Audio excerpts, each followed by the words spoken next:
Good. Okay, so welcome everybody. This is lecture 17 in this course on models of quantum computation. Yesterday we talked about contextuality in measurement-based quantum computation, and today we stick with measurement-based quantum computation, and we talk about computational phases of quantum matter. So this is too much for one lecture, so this will occupy us today and next week, next Monday. Okay, so we'll see what this is. This is the connection between quantum computation and condensed matter physics. So I don't know what your familiarity is with symmetry protected topological order. Maybe some of you have, no? Okay, anyway, we'll see that we are moving a little bit today into the terrain of condensed matter physics with this. Okay, so here is an outline for today. So I will begin with the motivation. I'll tell you why this is a subject of interest.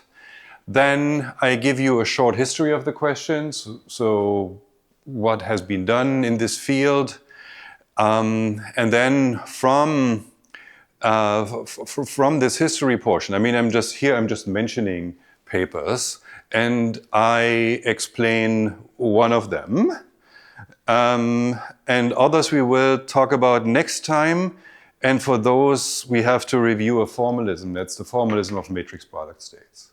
So there is we talked at quite some length about the stabilizer formalism. We will not do this with the new formalism here, matrix product states. But I guess we have to mention it before we can move on to the other things. Yeah, so that's the menu for today. Yeah, okay, so here is your reading suggestions. There's 4 of them.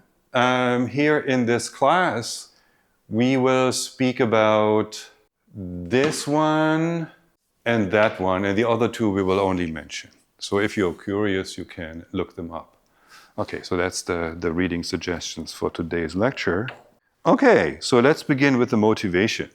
In a broad sense, you can ask yourself, so what resource states are available for measurement-based quantum computation? And so we talked here about cluster states so far only. It's the only resource states we considered. And you can ask, what about other states? And if you find them, then, so this is the Milky Way.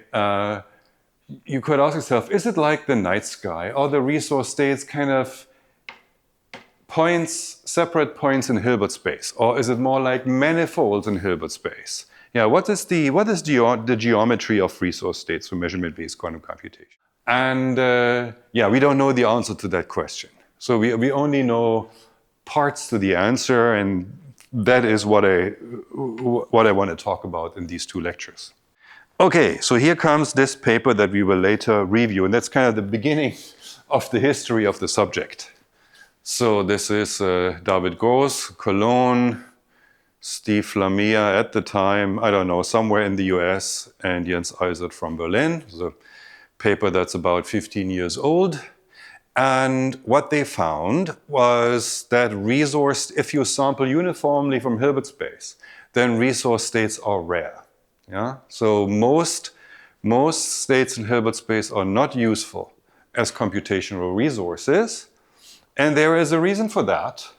And the reason is that most states are too entangled to be useful. And this is kind of perplexing, I would say. We didn't talk much about entanglement in this course. We could have. We still could, but maybe we won't. Entanglement is coming a bit short in this course. But I think in other quantum information courses that you've probably taken, you learn that entanglement is a resource and entanglement is a good thing to have, and the more the better. Yes, it is a good thing to have, but the more the better doesn't always hold. Yeah, we'll look into that. So that's the beginning. Yeah, so we take the message that resource states are rare. So these are only occurring in special locations in Hilbert space, and so now we want to find out about where these locations are. And as I said before, we don't have a full answer to this yet. Okay, but after this paper came out, kind of the way of thinking about it was, so maybe, Hilbert space, there's also another paper I could have mentioned here that's called the largeness of Hilbert space is an illusion. Yeah, so it's a nice mathematical object, but you cannot really efficiently get to all the states in Hilbert space. You cannot really make them. And so the question arose, or the viewpoint arose that maybe sampling uniformly from Hilbert space isn't really the right picture. It's not a physical picture. And so, but then what is the physical picture? So what states should we pick? And then the opinion arose, so maybe the set of physically realizable states. But then the question is, what actually is that? And a model for physical realizable states is ground states of simple Hamiltonians. I think you can make simple Hamiltonians in the lab, and then maybe you can cool into the ground states. So maybe that is a model for talking about physically realizable states. And that is what people looked at. So I want to tell you about two results in this direction. So it was found that so-called AKLT states, so this is after the people who discussed them first, Affleck, Kennedy, Lieb, Tasaki, so well-known names in condensed matter physics. Okay, so these people came up with certain kinds of states of spin. So, so this is spin 3½ in a honeycomb lattice, but maybe that's a little complicated. So let me write down the Hamiltonian that these states are the ground states of. That this state is the ground state of. But let me just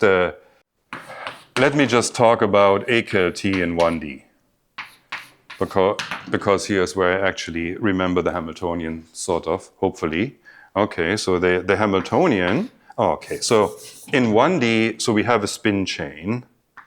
Yeah, so we have a bunch of spin 1 systems. So this is spin 1, spin 1, spin 1. Okay, and then weird stuff. So they are coupled in a certain way, and then weird stuff happens at the ends. So you have spin 1½ systems at the endpoints of the chain.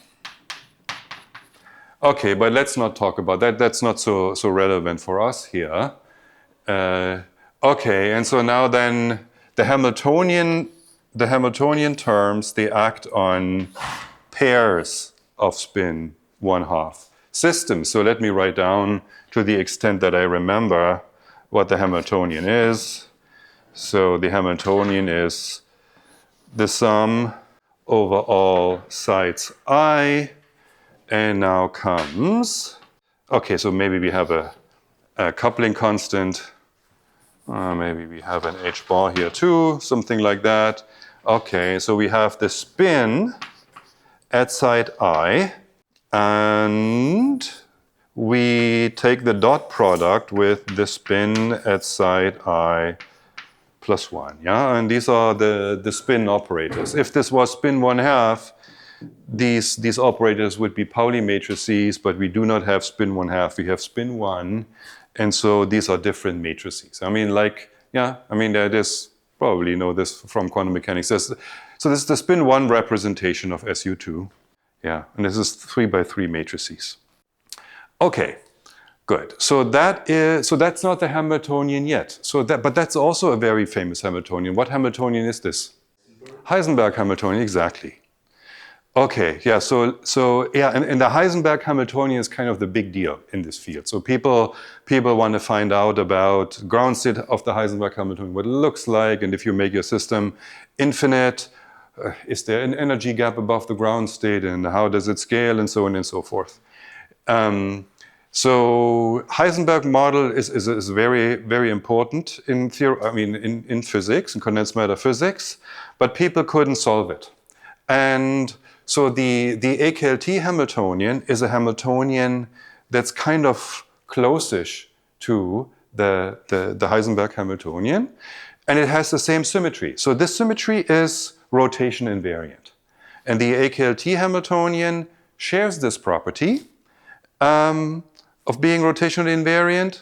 So it's kind of close, and you can find out what the ground state is, you can find ground state properties, and you think that to some extent it does approximate the Heisenberg model. So that's why it was invented. So it's a model that you could theoretically, analytically solve, and you think maybe it shares properties with the ground state of the Heisenberg model. Okay, so here comes the correction now.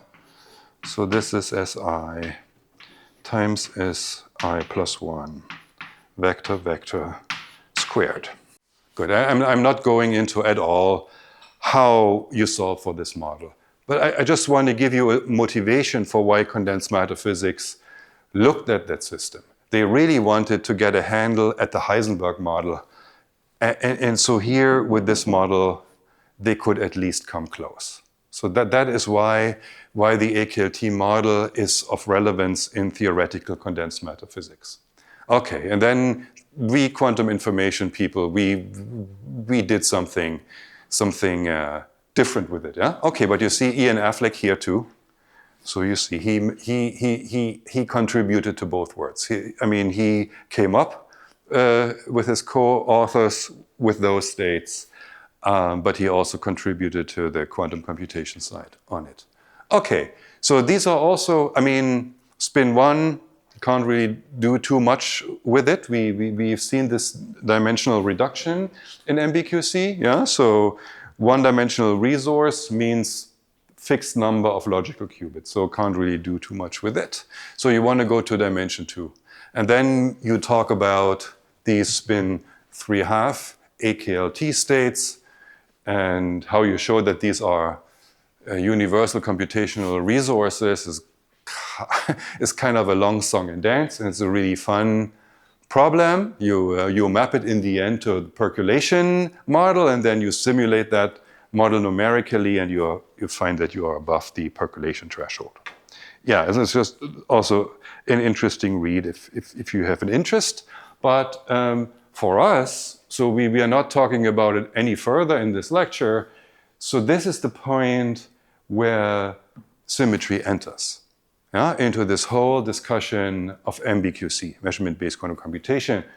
It hasn't really played a role yet. So it is here, it is a rotation invariant model, but we're not using that property yet. It is just there and kind of hanging around for now. So this is where symmetry gets into the game.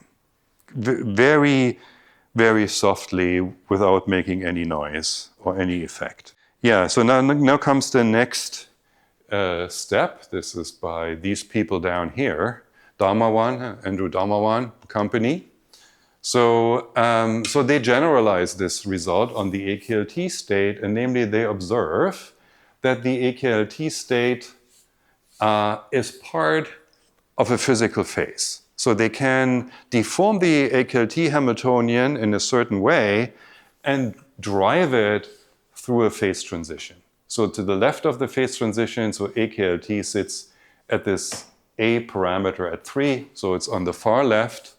Yeah, and so every state here in that phase under this deformation remains AKLT-like, and then you get a phase transition and go into something that's called Neal order. A Neal order is like what we saw in the Greenberger-Horn-Zeilinger state. Yeah? So kind of spins aligned, basically. Okay, and so this is why this other reference is here. So this is people from Cologne, if I'm not mistaken, kind of sometime in the past. And so they looked at this physical phase transition already. So, it's a physical system. Yeah, and these people have looked at that phase transition. They did numerics on it and estimated how strongly you needed to deform the AKLT model to go through this phase transition. And so now, these people here, they did their own simulation and figured out where the computational phase transition was. Yeah? So where you transition from the universal computational power that you had at the AKLT state into no power that you had here in these Neal-ordered state, in these basically strongly correlated states.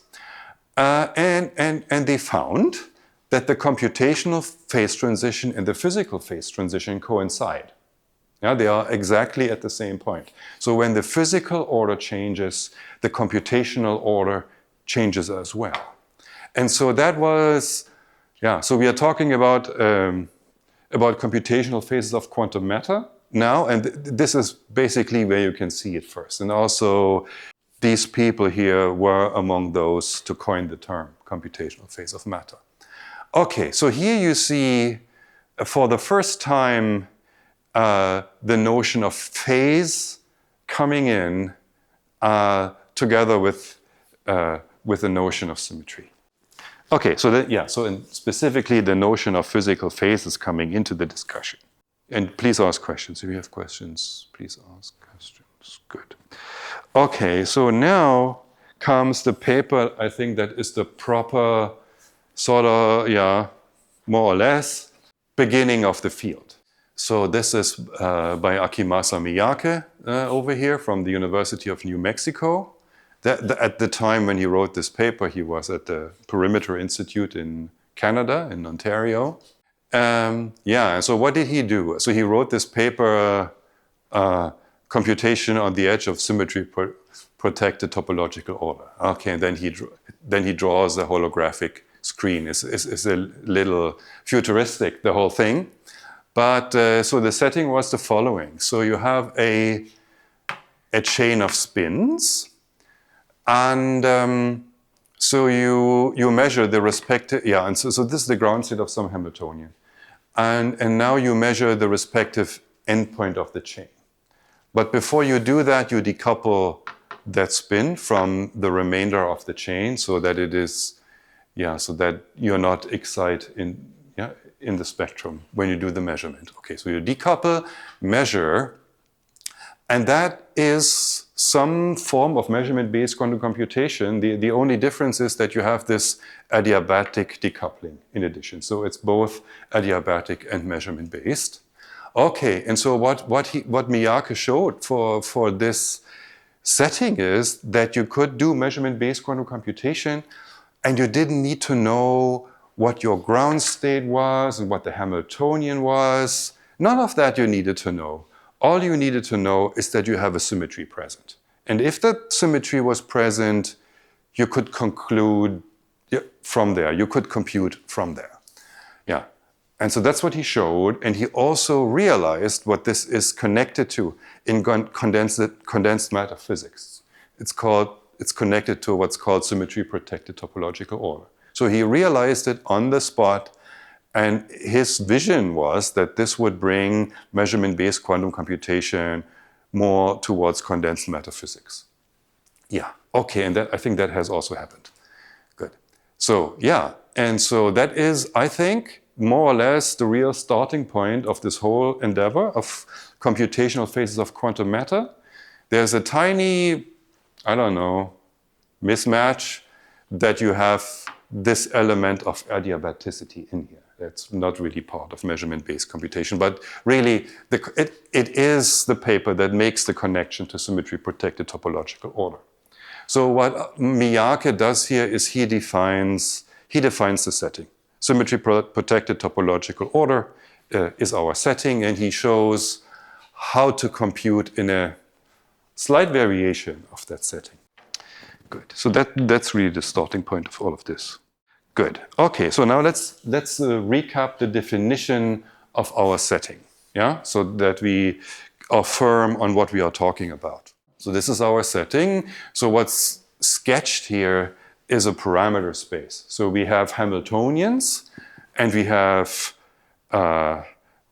buttons that we can turn, and so parameters that we can change.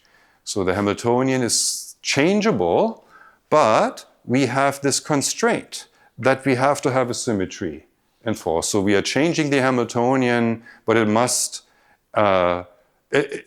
respect the symmetry. So we can illustrate it here with our AKLT example. So we have rotation invariant Hamiltonians. So for example, we can ramp up this term from coefficient 0 to 1/3. This will get us from the Heisenberg Hamiltonian to the AKLT Hamiltonian. And we can do this continuously. So we're moving in some phase diagram, But all the way when we are doing that, we remain invariant under the symmetry. And that's the goal here. So everywhere in this phase diagram, so this is one phase, this is another phase, a third phase, we are all symmetric under the given symmetry. Okay, so this is part of, this is the symmetry part of the setting, but now we have to talk about what a phase is. And the notion of the phase is really, I mean, this is defined by the notion of gap. So the phase is really for the ground. What we look at here, every point in this diagram corresponds to the ground state of the corresponding Hamiltonian. But then, of course, we have the entire spectrum. We have the first excited state, second excited state, all these excited states with higher energies. And now the question is, how high are the excited states above the ground state? Is there a finite energy gap between them, or is there not? Yeah, and as you go in the phase diagram, this energy gap above the ground state will sometimes be smaller, sometimes be larger, but the special case occurs when this energy gap shrinks to zero. Yeah? So that is when a phase comes to its boundary. So the phase boundaries are the locations where this energy gap above the ground state is zero, where the first excited state and the ground state meet in energy. Okay? And so we can now, from this observation, we can now make the definition of phase. So two ground states are in the same phase if there is a path such that, a path from one to the other, such that the energy gap above the ground state never closes. Yeah, so that is our definition of phase for temperature zero. And the physical reason for that phase is, for that definition is, if you have a finite energy gap above the ground state and you move a little bit along this trajectory, then the states change very little. However, when the energy state, the first excited state, has the same energy, that is when the energy gap is zero, then at that point, a small variation, a small distance here on the path makes a huge difference in the state that you get. So at that point of shrinking gap, quantum states change very, very rapidly. Yeah? And different states mean different properties. And so they end up in different phases. So that's the physical motivation for this definition of phase. Okay, so and that holds for any type of phase at zero temperature, but now we are doing all of this under this notion of symmetry. So every point on our path here has to be symmetric. So we are not looking at other Hamiltonians and other states. Good. So that is our setting. Yeah? So that is our definition of phase. That's a physical definition of phase. It's called symmetry-protected topological order, symmetry-protected topological phase. And that's our condensed matter setting, and we want to reason about that setting from the perspective of measurement-based quantum computation. Good. So that is our setting, and that's the result that we want to establish. So we want to establish that computational power for measurement-based quantum computation is uniform across these physical phases with symmetry. So you've seen this in an example, or at least numerical example, in this work of Dharmawan and company, and now we want to establish it as a theorem. So that's our goal. This is the connection that we want to draw. And that's a defining property. This uniformity of computational power is the defining property of what we call a computational phase. And for some reason, as we saw in the Dharmawan example already, physical phase and computational phase coincide. Yeah, so they have something to do with one another, and it's not fully resolved for what sort of physical order this equivalence works. We have examples, mostly symmetry protected, but other physical orders as well. Symmetry plays a role. I just want to say this, I mean, if you follow this path further, this would get you to current research. Yeah? I mean, we will not be going so far here in this lecture. We look at the older works, but this is actually active research, and yeah, we just don't know all the answers. Okay, so but what is here is what we want to establish. Okay, and but then there's further questions, and let me just kind of dream a little bit and talk about these questions. So as it happens, the physical phases that we consider, okay, so we will get to that. For now, that's only a placeholder. We get to that picture later, what it really means. But we know that, I mean, in one dimension at least, we know that the phases, the physical phases we talk about, these symmetry-protected, topologically ordered phases, they are classified. So there's a mathematical object that we learn about in the next lecture. This is a group co-cycle, or group co-cycle class, rather. Yeah? Omega is a co-cycle. This is an equivalence class of co-cycles with respect to group cohomology, which we will review next time. Yeah, so this stuff, this mathematical stuff, so this is the symmetry group in question. This is something that characterizes certain representations of it. Anyway, this is the mathematical stuff that characterizes these physical phases. And now we find, well, it characterizes the corresponding schemes of measurement-based quantum computation too. Okay, now I almost explained the whole picture, but we are getting back to it. And so we find that, at least in certain settings, not all, but certain settings, that schemes of measurement-based quantum computation can be classified by symmetry. Yeah? Well, like elementary particles can. Yeah? So for our object here, we can do this too. So we know quite a bit about it, not all we would want to know, but in one dimension, dimension one, the somewhat less interesting case, we know all. There is. Okay. And yeah, and so now the speculative part, yeah, maybe this has some bearing on quantum algorithms. That would be really cool, but that is not established. Low battery, I think we are heading towards the break. Let's see, oh, I still have 10%. Okay, I think we might need a bit of a longer break today to recharge the iPad. Yeah, so that is the questions that came, that really come out of this result. Good. Okay, so next result. So that in a way, so this result is from Miyake, I mean, going forward from Miyake, this is both a step forward and a step backward. So what they do is they consider computational wire. And so this is not, what is measurement-based computational wire? I mean, you're shuttling information across your spin chain by local measurements. Yeah, so this is a step forward because there's no adiabatic component here. So this is just kind of measurement-based stuff straight. You have a resource state, you shuttle information through it. All you ever do is local measurements. So it's more fitting for the MBQC scenario.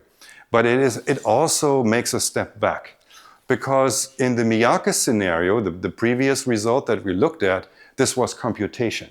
This is only transmission of information. So in Miyake's result, you could, on a spin 1/2, say, do any logical operation that you wanted. Here you're only doing the identity. You're just moving information about. So that's why, yeah, it is not worth as much phenomenologically than the Miyake result. But it has been tremendously important for this whole field because it imported something that was already known in condensed matter physics into quantum computation. So that's the group cohomology stuff. So the condensed matter physicists, they already knew about it. Yeah? So this is the classification of the symmetry-protected phases. So they already knew about it. We quantum computation people did not know about it yet. And these people, with their setting here, they brought it into our field. So we learned from the condensed matter physicists. And this really, really stuck. I mean, this group cohomology business is really the foundation of that type of research. I mean, on the mathematical side. Okay, so we will review this paper next time. We will not get to it today, but we will review it next time. Okay, and so then, again, Miyake with his PhD student at the time, Jacob Miller. So they, after the term was already 5 years in circulation, it came out in 2010, Computational Phases of Quantum Matter. These were so far only conjectured. So this is the first example of such a thing, where it was really proven that it exists. So there was already the first Miyake paper on the subject, but it had this adiabatic component to it. It wasn't MBQC proper. And now he did it again. So he showed one example with spin 1 particles like you would have in the AKLT scenario, but this is now for a different symmetry group. He showed the first example of such a quantum computational phase. Okay, so so now it was proven to exist in one example. Okay, and so now there is, I think, there's probably 2 more papers that I want to mention here in the history of the subject. And so the next paper is actually about that figure here. Yeah, so known was at the time the classification of symmetry-protected topologically ordered phases from this group cohomology stuff. So the mathematical structure provided the physical classification, and it was shown that the same classification scheme in dimension 1 applies to measurement-based quantum computation. So you can compute in these phases, and you get the classification of this computational scheme from the same group theoretic information. Yeah? And so what does it mean to classify? Well, you get all the gates, all the quantum gates you can simulate, all the logical measurements you can do, and you get all this classical side processing that you need. Okay, so that was a classification, first classification result for schemes of measurement-based quantum computation, classification by symmetry. But only 1D, unfortunately. Good. Okay, so that was that. Inspection, and then one last item. So 1 dimension is not sufficient for universal quantum computation. We know this, the dimensional reduction argument by now. So when you do measurement-based quantum computation, you're losing 1 dimension for simulating time. Yeah, so 1 spatial direction on the resource states becomes time, and you have 1 dimension less remaining. And if you start out with dimension 1, your logical system lives on dimension 0, a point-like, so you end up with a fixed and finite number of qubits that you simulate. Yeah, you don't want that. For universality, you want to be able to simulate a growing number. Okay, so that's why you want to go to dimension 2 for universality. And so the question is, are there computationally universal phases in 2 dimensions? And the answer is yes. And this is kind of the last result I want to review in this kind of history summary. And there's one thing to point to. I mean, maybe the most important thing is that these phases exist. And the first phase that was being discovered was one that had the cluster state in it. But interesting is the notion of symmetry that applies here. So that's called subsystem symmetry.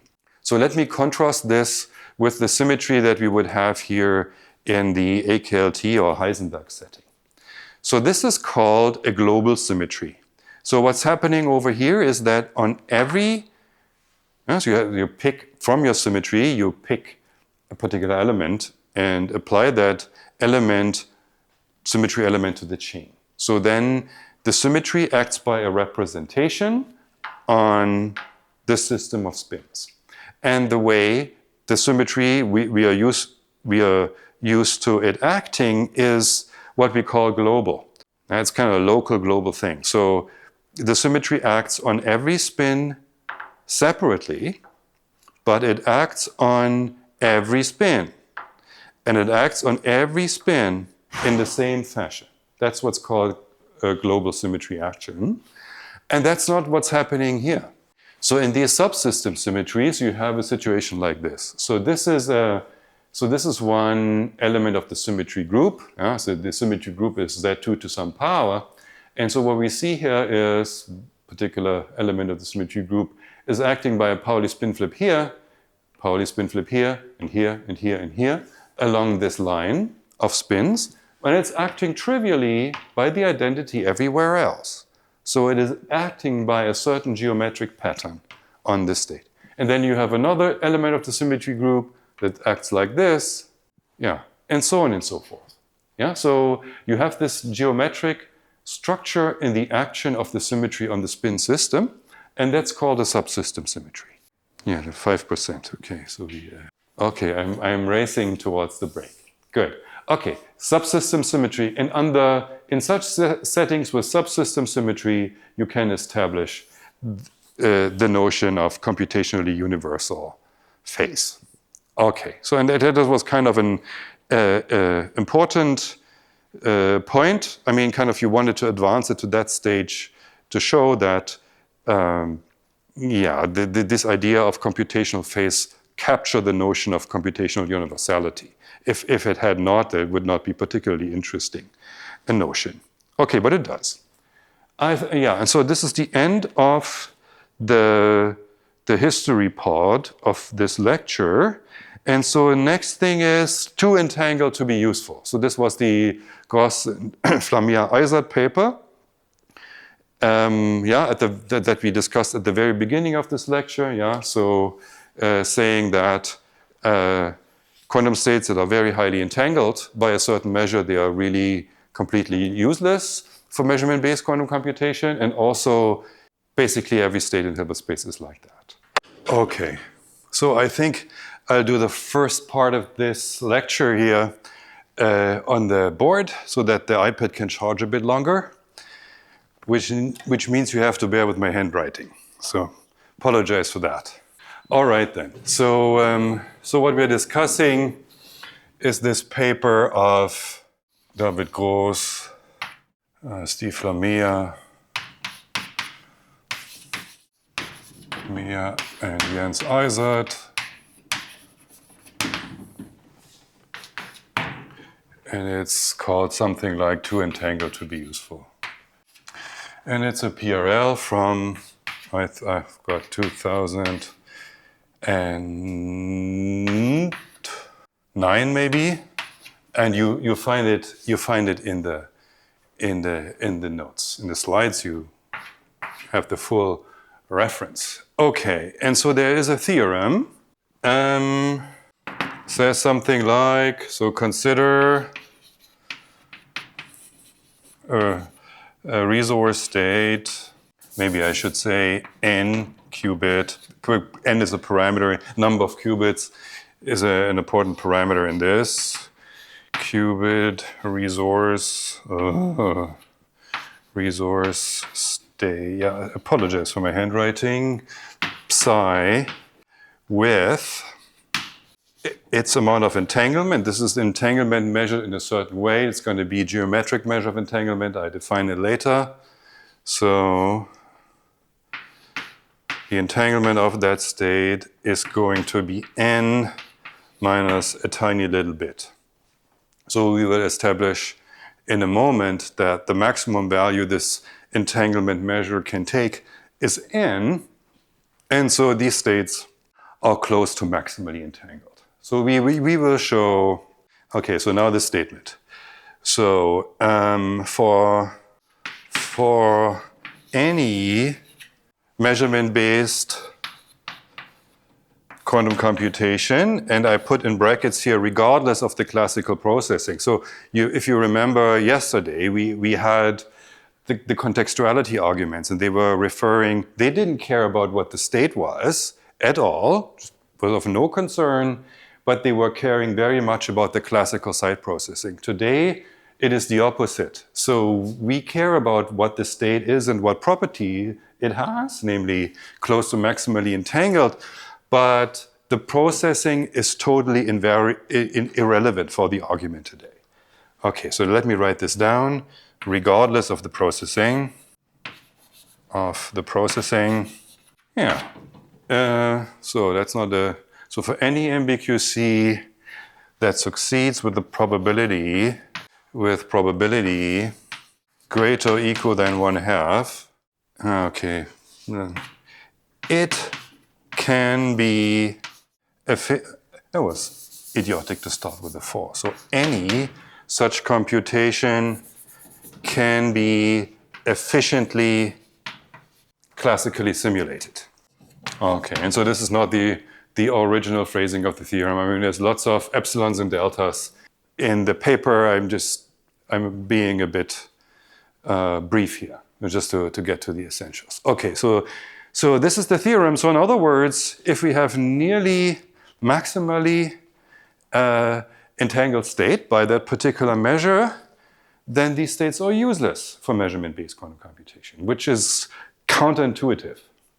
Okay, and so I think it is worthwhile to show you this proof, because before you realize that it has started, is already over. This is one of these arguments where you say, huh? What is this? Okay, well, we get to that. But before we can get to that, we need to make a definition. So we have to define what the entanglement measure is for which this theorem holds, because it doesn't hold for an arbitrary entanglement measure. It holds for this very specific measure of entanglement, a geometric measure. Okay, so let's define that. So definition of E, this entanglement measure. So entanglement measure of any quantum state, not necessarily the one in the theorem, just any pure state, is this. Okay, so this is called the geometric measure. Geometric measure, and it is due to someone called Tzu-Chi Wei, but I do not have the paper reference with me here right now. Anyway, so the definition of this measure is we take minus the logarithm base 2 of the maximum of the overlap between a state phi local, I define it shortly, and our state of interest. So overlap squared, which is basically a probability. Yeah. And the maximization is over all states phi log. Okay. And phi log is something of the form, yeah, it's a tensor product state. So this is what I mean with local. So this is the phi 1 on qubit 1, tensor phi 2 on qubit 2, tensor phi n on qubit n.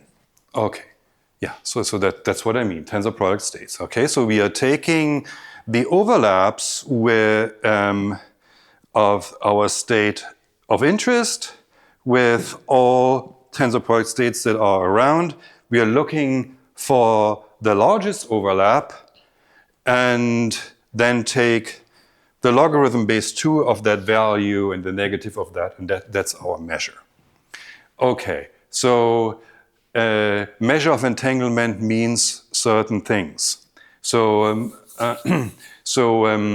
typically we have the convention that if we are putting in an unentangled state here, then the measure should give the value 0. Can you tell me why this is so for this particular measure here? Can you see that? Yes? The state is not entangled, and it is a tensor product state, which means we necessarily have to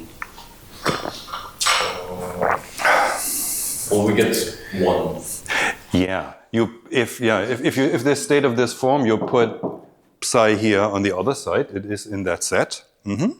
Yeah, exactly. And you get 1 over there, and the logarithm of that is 0, and so forth. So that checks out. So another property that you need to verify for an entanglement measure is that it is not increasing under local operation in classical communication. Yeah, so you can do local unitaries, you can do local measurements, and then communicate the outcome and do conditional things on these measurement outcomes on other parties. You can do all of this stuff, and this measure is not supposed to increase under these operations. That's the definition of an entanglement. It's one of the postulates that an entanglement measure has to satisfy. So we will not prove this here. Yeah, this measure satisfies this property, but we're not going to prove it here. I leave it to this reference to convince you that this is a proper entanglement measure. Okay, so then we have to look at the other limit. We have to prove that the maximum value that this measure can take is n. Okay, so because we will be looking at states that have an entanglement almost n, and so we want to know that the maximum is n, so that we can call these states close to maximally entangled. Yeah, and also we want to prove that this amount of entanglement is reachable.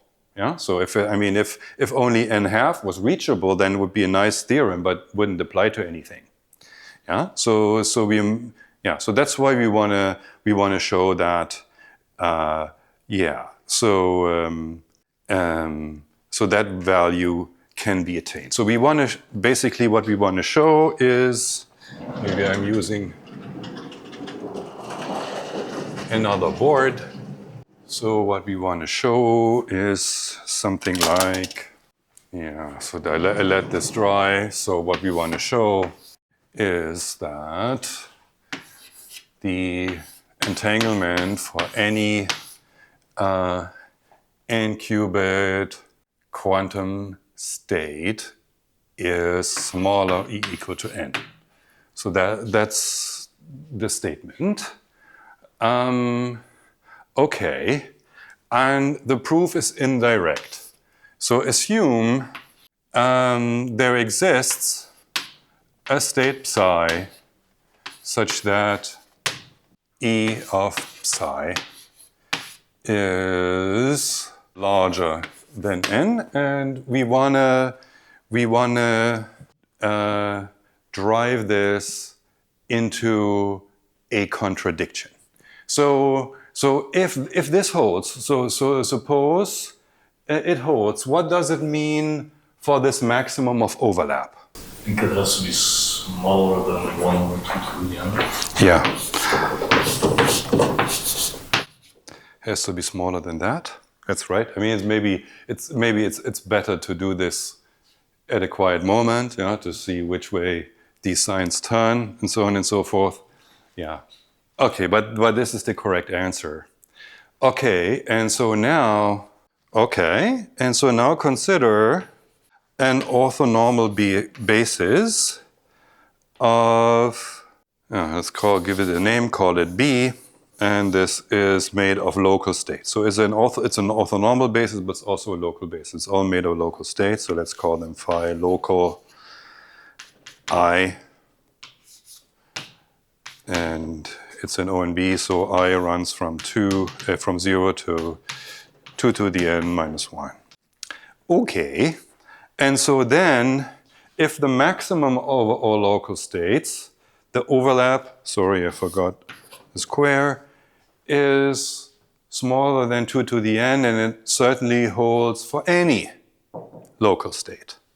Okay, so therefore we have phi local I from our orthonormal basis, psi overlap squared is smaller than 1 for 2 to the n. Okay, and now I'm summing them. So I find that the sum over all I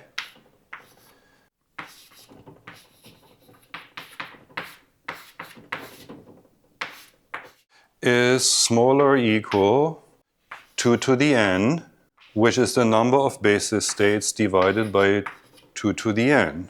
Sorry, not equal, smaller. Yeah. This is for each. I'm summing 2 to the n of them, so it's smaller than this.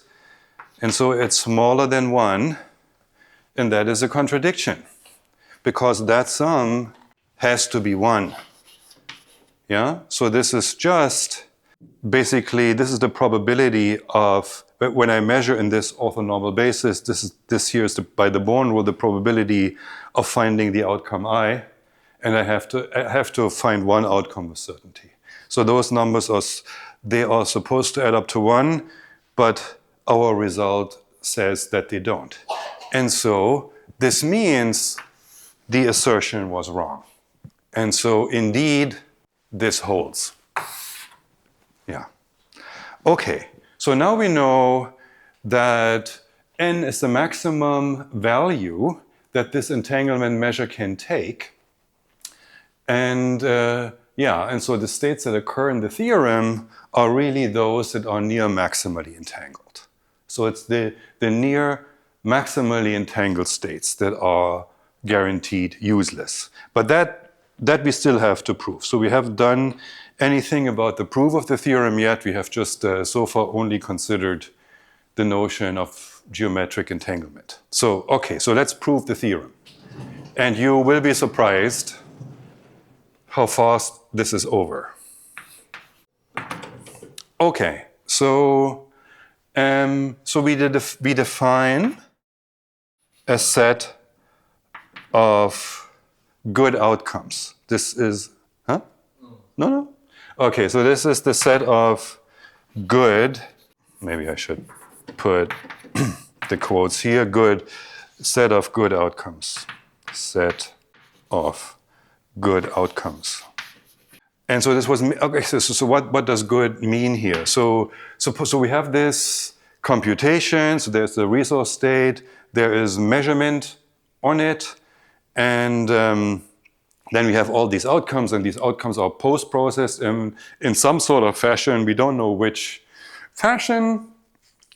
And then a solution is produced. And so we are here in the problem class of NP.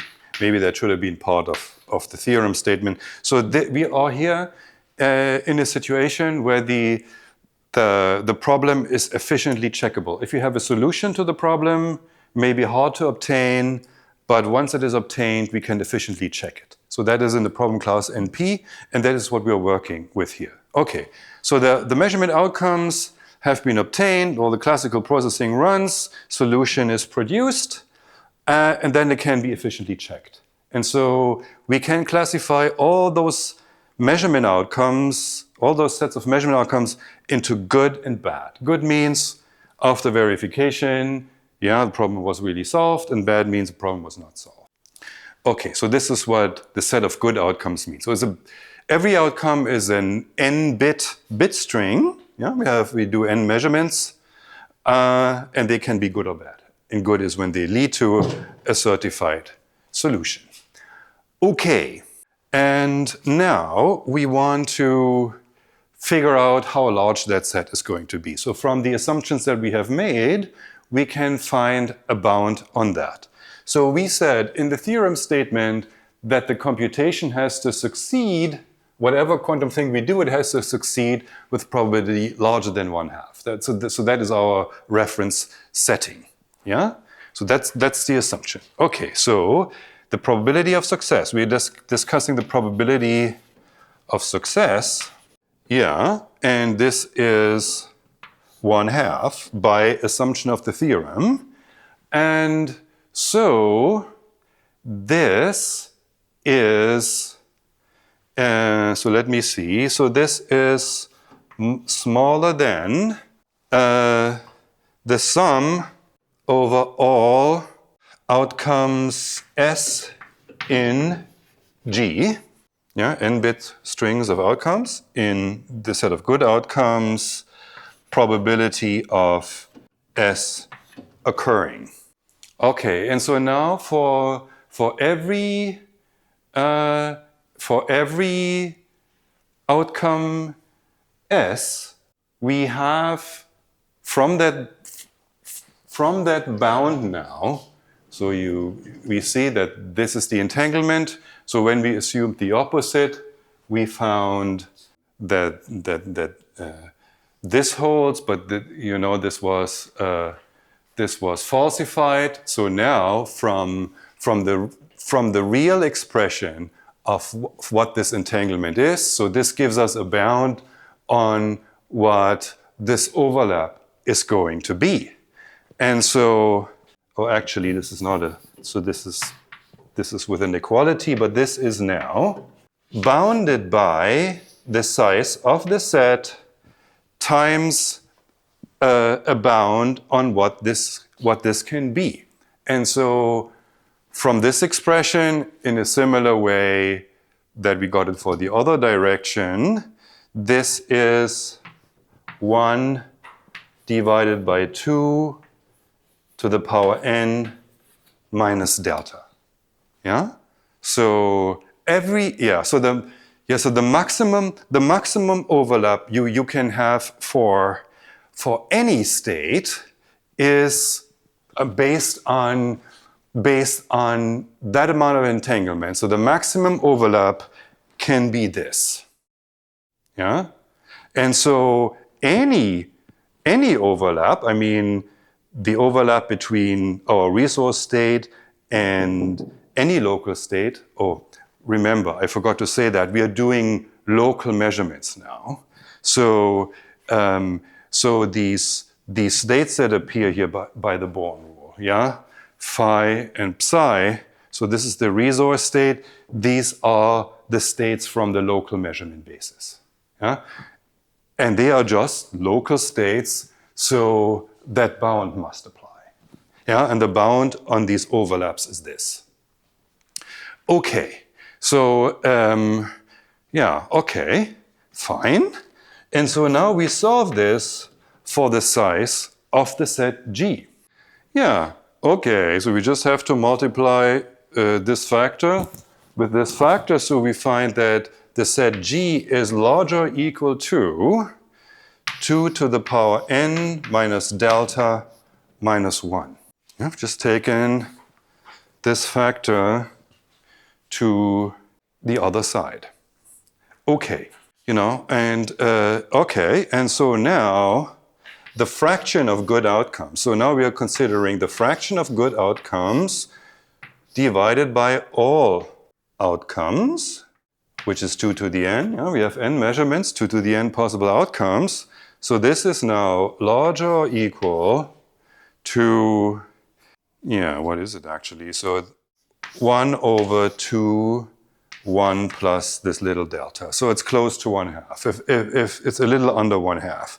So if delta is small, if we are very near the maximum entanglement, the fraction of good outcomes is 1/2 of all outcomes, basically. So it's, yeah, okay. So this is almost all of the argument. And now comes, so the only part missing is the classical simulation strategy.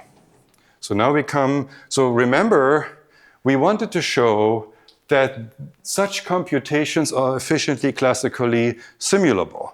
And so now comes the classical simulation algorithm. It's very simple. You flip n unbiased coins.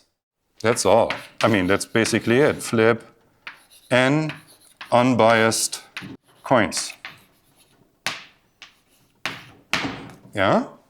So you get a random string of n bits, but we've just shown that the probability that you pick a good outcome from this random string is about 1/2.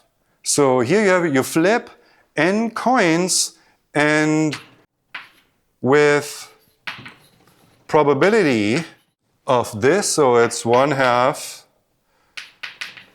to the power 1 of delta, so about 1/2, find an S in G, in the good outcomes. So this whole quantum thing, whatever it does and whatever the classical site processing is, we can simulate it with flipping n coins. That's all we need to do. So that's computationally efficient. Yeah. Yeah, okay. Yeah, so that's a strange thing. Review of matrix product states. So let me just begin with that part. So this is something I should say that this goes back to this university. Reinhard Werner is one of the origins of this formalism of matrix product states. Good. Okay, so what is it? So we are talking about quantum states that we are expand in a certain fashion. So we are choosing a local basis, and that without loss of generality might be what we call the computational basis, spin up versus spin down, you name it. But the dimension is not supposed to be fixed. Could be any local dimension. Doesn't have to be dimension 2. Okay, and then you have the expansion coefficients, and they take now a special form. But before we get into that, so all the complexity of quantum mechanics is, if you want to represent it on the computer, is in keeping track of these coefficients. Yeah. So if you say, well, what are we doing here? So our dimension of these systems is little d, and we have n of them, so that the dimension of the Hilbert space is d to the n. So we have d to the n expansion coefficients. That's exponentially many. It's hard to represent on a computer, because you run into memory issues very quickly. And so now, again, as we said before, Hilbert space is an illusion. We can't really get anywhere. And so maybe we need all those expansion coefficients that could possibly occur.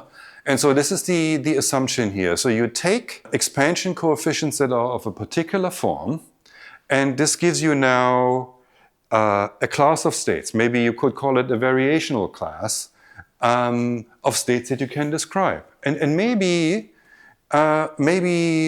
the physical states that you're interested in are actually of this form, or very close to this form. And that actually happens in condensed matter physics. So these are states that are, in certain ways, not very strongly entangled. So they are entangled, but only kind of locally with their nearest neighbors. And that is a setting you have in spin chains. So this is something that condensed matter physicists find very useful. But anyway, this representation was conceived, and now let's see what it actually does. So you have a bunch of matrices here in this expansion. So every matrix that appears here is associated with a particular spin. So first spin is associated with a matrix to the left, second spin with a matrix next to it, third spin with a matrix next to that, and so on and so forth. So you have a product of matrices here. And so, but for every site, there's multiple matrices. Namely, the matrix has as a label the state of that spin that occurs. The state that occurs.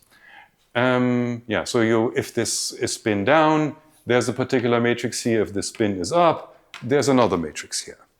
So condensed matter physicists find it very useful. So let's see what the amount of information really is in here. So you have to have all these matrices. So so these matrices, they also have a size, and that is capital D. So each matrix has d squared complex valued entries. Then there are little d of such matrices for every site. And then there's n sites. So the number of complex coefficients that you have in this description is capital D squared times little d, the dimension, times n, the number of systems. So this is polynomial in everything. In particular, it is linear in the size of the system as opposed to exponential in the size of the system. So this is a very efficient description of quantum states. Hence, it cannot capture all quantum states, but at least it seems to capture the quantum states that occur in physical systems, especially in condensed matter physics. And so condensed matter physicists like it. So this is the MPS description of quantum states, matrix product state description. So we will see examples if I have actually time to get to it, otherwise next week. Okay, yeah, so there's two dimensions here. There's the physical dimension of the system, and there's the thing called the bond dimension, yeah, associated with the size of these matrices here. Okay, and so now, this is the mathematical expression. I forgot to say we have those boundaries here. So yeah, I mean the product of matrices, well, we just want a number, not a matrix, and so we need to get rid of these indices. So we multiply with a vector on either side. Y left is on the right, and YL is on the right, and R is on the left. Let me not get into that right now. There is a reason for that. Anyway, this is just a way to get rid of these dangling labels at the endpoints. Or if you want to represent not a chain but a ring, you'll probably be better off leaving out this L and R and taking the trace. But at any rate, what we'll be doing here is switching from this formula to the corresponding graphical description. Yeah, and so this matrix with this label is now replaced by a tensor. Yeah, so it's now a three-legged object. You have, you have basically, if you didn't have that link here, it would just be a matrix. But yeah, so the third index here, the third leg is for that label. Yeah? So that is now, that corresponds to the physical state you have here. Yeah, and so that's why we call this physical legs. These legs in between we call virtual legs because they are just contracted. Yeah? So matrix multiplication is just an index contraction in this tensor picture. So yeah, what is matrix multiplication here is just index contraction here in this picture. Okay, so we find these pictures very useful to work with. Okay, so this is the matrix product formalism in its graphical form. Good, and yeah, so here's what I guess I already said. Yeah, so condensed matter physicists like it because the ground states of 1D gapped systems are described by these types of states, or at least very, very closely approximated. Resource states for measurement-based quantum computation are also described by matrix product states, and that's a result that we actually want to review. It's very important for us. Yeah, and again, the advantage, why do all this mumbo-jumbo? Because these tensors are local objects. So the description of a quantum state is now in these small, handy things. Okay, so this is something that I do not want to rush. So I will say it now, and it will be the closing slide for today, but I will bring it up next time again, because this is really important. So this is what this whole MPS talk has been leading up to. Here now you see what's happening in MBQC. So, all right, so this is now part of a long chain of a state represented by a tensor network or MPS state. Okay, sorry, I have left all that stuff out here. And remember, we had this third leg coming out that represents the physical system. And so now you have another tensor sitting here. It could be a bra or a cat.